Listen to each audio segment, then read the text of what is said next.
মেয়েদের জীবনটা সত্যি খুব অদ্ভুত, তাই না? জন্মের পর থেকে যে বাড়িটাকে নিজের পৃথিবী মনে করে, একদিন সেই বাড়ি ছেড়ে সম্পূর্ণ অচেনা একটা পরিবারকে নিজের পরিবার মানিয়ে নিতে হয়, নিজের পৃথিবী বানিয়ে নিতে হয়। বাবার বাড়িতে সে কারো আদরের মেয়ে, কারো স্নেহের বোন, কিন্তু বিয়ের পর সে হয়ে যায় একটি নতুন সংসারের দায়িত্বশীল নারী। নতুন মানুষ, নতুন পরিবেশ, নতুন নিয়ম, সবকিছুর সঙ্গে নিজেকে মানিয়ে নিতে হয়। একজন মেয়ে খুব সহজে নিজের কষ্ট কাউকে বলতে পারে না। অনেক সময় হাসি মুখে সবার পাশে দাঁড়ায়, অথচ নিজের চোখের জল লুকিয়ে রাখে, কারণ সে জানে তার কান্না দেখলে হয়তো পরিবারের মানুষ আরও কষ্ট পাবে। সংসারের সবাই ভালো থাকুক, এই একটাই চাওয়া নিয়ে দিনের পর দিন নিজের ইচ্ছাগুলোকে পিছিয়ে দেয়।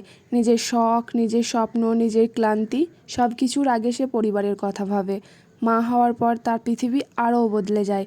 নিজের ঘুম, নিজের আরাম, নিজের শরীরের যত্ন সব ভুলে সন্তানের হাসির জন্য দিনরাত পরিশ্রম করে। সন্তানের মুখের একটি হাসি যেন তার সব কষ্ট ভুলিয়ে দেয়। অনেক সময় মানুষ শুধু একজন মেয়ের ভুলগুলো দেখে, কিন্তু তার ত্যাগ, ধৈর্য আর প্রতিদিনের নীরব সংগ্রামটা দেখতে পায় না। অথচ একটি পরিবারের সুখের পিছনে একজন নারীর অবদান সব থেকে বড়। তাই প্রতিটি মেয়েকে সম্মান করুন, তার অনুভূতির মূল্য দিন, কারণ একজন মেয়ে শুধু একটি পরিবারের সদস্য নয়, সে পুরো পরিবারের শক্তি, ভালোবাসা আর আশীর্বাদ। মেয়েদের চোখের জলকে কখনো দুর্বলতা ভাববেন না, সেই চোখের জলেই লুকিয়ে থাকে হাজারো না বলা গল্প, অসংখ্য ত্যাগ আর অগণিত ভালোবাসা। পৃথিবীর প্রতিটি মেয়েই সম্মান, ভালোবাসা আর যত্ন পাওয়ার যোগ্য।